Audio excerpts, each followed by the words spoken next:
Création d'une nouvelle instance de dialogue avec l'islam de France, c'est ce que vient d'annoncer Bernard Cazeneuve en Conseil des ministres aujourd'hui. Une initiative qui séduit le Conseil régional du culte musulman à Lyon. Aujourd'hui, on se réjouit de cette initiative du ministre de l'Intérieur pour l'élargissement du Conseil français du culte musulman, c'est-à-dire aujourd'hui de gravir autour de CFCM qui reste un pivot central, des personnalités qualifiées, des grandes mosquées et des imams pour justement faire un grand travail sur l'islam de France. La représentativité du culte musulman par le CFCM, c'est justement le problème soulevé par le grand recteur de la mosquée de Lyon, qui voit d'un bon œil l'arrivée de nouveaux représentants. Quand on voit la composition du CFCM, il n'y a pas une seule femme, il n'y a pas un seul jeune, il n'y a pas de convertis, il n'y a pas d'intellectuels, il n'y a pas. Donc ce qui fait que c'était, je dirais pas que c'était une coquille vide, mais il y avait une représentation qui était très très bancale.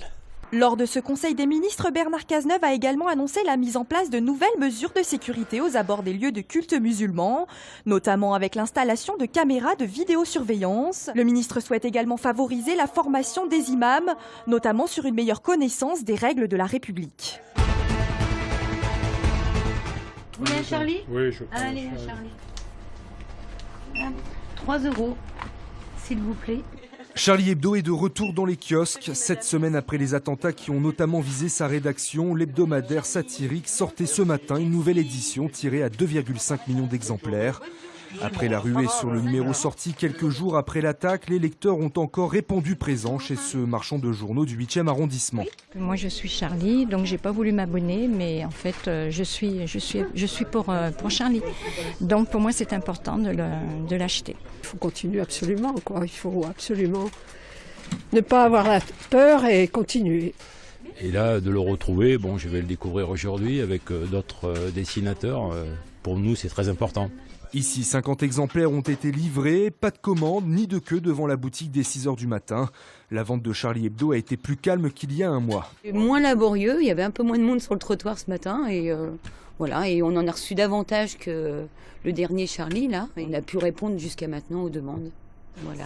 En milieu de matinée, tous les exemplaires de Charlie Hebdo étaient vendus. Il est 10 h et nous n'avons plus de Charlie.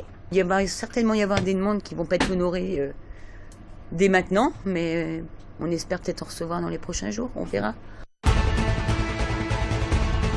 Euronews bientôt sous pavillon égyptien. Selon nos confrères du Figaro, le milliardaire Naguib Sawiris pourrait devenir actionnaire majoritaire et détenir 53% de la chaîne. Détenu jusqu'à présent par 23 chaînes publiques européennes, France Télévisions en tête, Euronews s'ouvrirait ainsi à un actionnaire privé pour la première fois depuis 1997.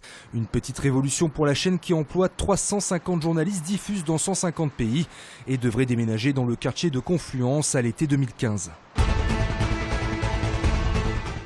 Les différentes mesures prévues dans ce plan sont en train de se concrétiser. Et il fallut attendre de longues années pour que les mots soient utilisés. Le secrétaire d'État aux anciens combattants Jean-Marc Todeschini était en visite aujourd'hui à Lyon. Il a procédé à l'installation d'un comité régional dans le cadre du plan Harkis qui vise à leur assurer une meilleure reconnaissance et une meilleure intégration. Le secrétaire d'État a notamment assisté à la Duchère à une cérémonie d'hommage aux Harkis et aux rapatriés devant le monument aux morts d'Oran. Villeurbanne a inauguré ce matin sa première station GNV accessible au grand public. Le GNV gaz naturel pour véhicules, à ne pas confondre avec le GPL, était jusqu'alors plutôt utilisé par les professionnels ou les collectivités. Le GNV est une technologie mature qui existe depuis plus d'une quinzaine d'années. Il y a 15 ans, le marché a commencé à se développer grâce aux bus, au GNV, aux bennes à ordures ménagères au GNV. On aura demain de plus en plus de biométhane, c'est-à-dire du gaz qui est créé à partir de déchets agricoles ou aujourd'hui de bouts de stations d'épuration par exemple, et qu'on peut utiliser alors, notamment sur le bio-GNV. Actuellement à la pompe, le GNV est environ 15% moins cher que le gasoil, mais pour le grand public il reste très marginal. Aucun constructeur français ne propose d'ailleurs de voiture au GNV. Il faut se tourner vers les marques allemandes ou italiennes. Pourtant, selon l'ADEME, c'est un carburant d'avenir. Les avantages de la mobilité au gaz, d'abord, c'est quasiment pas d'émissions de particules et puis moins de bruit. Ça va mieux, mais les comptes de l'OL sont toujours dans le rouge. Le groupe a enregistré une perte nette de 9,4 millions d'euros sur la première partie de la saison. Ce chiffre était de 14,1 millions d'euros l'an passé. Par ailleurs, l'activité a reculé de 20% sur cette même période. La faute à une non-qualification pour la Coupe d'Europe et à la quasi-absence de vente de joueurs lors du dernier mercato d'été. Carnet rose au parc de la Tête d'Or avec la naissance de ce girafon. Il vient agrandir la famille puisqu'il est le petit frère de Kissa, née elle il y a 1 an et demi. Une bonne nouvelle pour le zoo, même si ces girafes ne font pas partie des espèces menacées. On se rend compte que les populations sauvages diminuent fortement, et notamment cette sous-espèce ici, la sous-espèce Anticorum. Il en resterait un petit peu moins de 3000 maintenant dans la nature, et on en trouve 74 en Europe. La mère qui en a peur l'a délaissé dès la naissance. Ce sont donc les soigneurs qui prennent soin du girafon.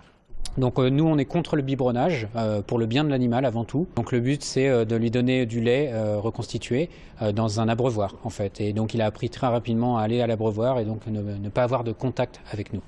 Reste maintenant à lui donner un nom. Les Lyonnais sont invités à choisir parmi 3 propositions sur le site internet de la ville.